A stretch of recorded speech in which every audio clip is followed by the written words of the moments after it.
If you don't feel like waiting in line at Starbucks for that Frappuccino, if you want somebody to come wash your car while you drink it, guess what? There is an app for that. So says Jessica Vascellaro, who has had the pleasure of testing out a bunch of these new apps that do everything for us. She is in San Francisco.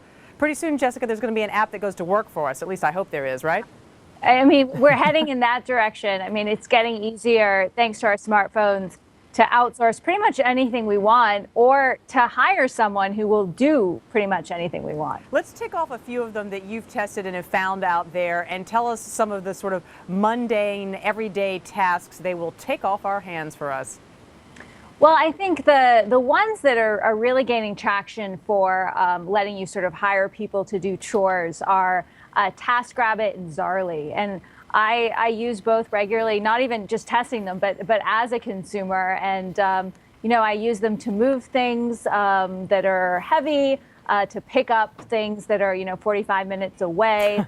And, I actually have a nagging sense I might be using them too much sometimes, and that these are things I should be doing myself. But they are useful. You often set the price you're willing to pay, so they're pretty cost efficient as well. So let's talk about in a minute whether this is making us completely socially isolated when we're all just going to be sitting there, alone with our little devices with nobody around us. But I want to talk about Cosmo.com, because that was a service back, I think, in the late 90s that tried to do essentially the same thing. It really it didn't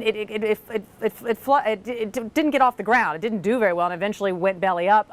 What's to stop these from going the same way? Is it just that these mobile devices are so ubiquitous now?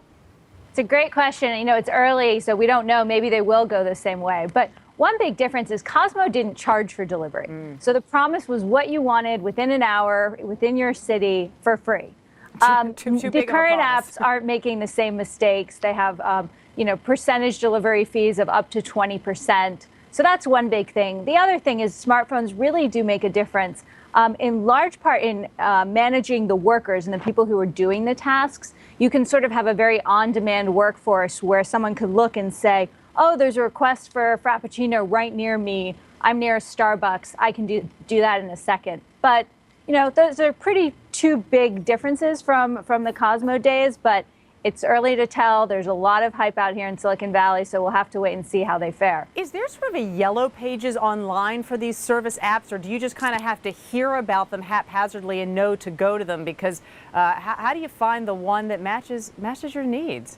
Yeah, it's pretty much word of mouth at this point. I mean, the active people who use them actively are also active on Facebook and Twitter and posting about when they use them. And the services are very good at sort of gearing you to broadcast when you've used them.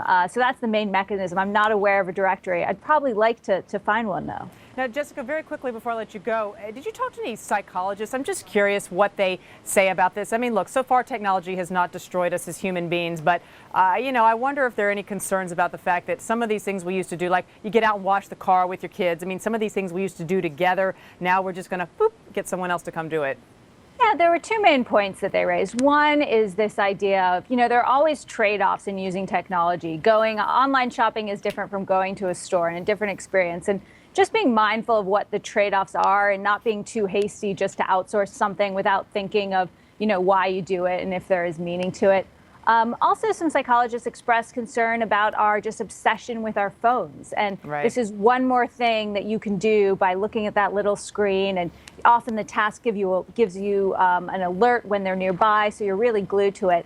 And that, they say, that broader trend, is problematic and is leading to, not doing as much face-to-face. All right, Jessica Vascellaro, I guess I should just be happy you didn't say to us when we asked you to be on lunch break, you see my app, there's an app for that. I'll give it some time.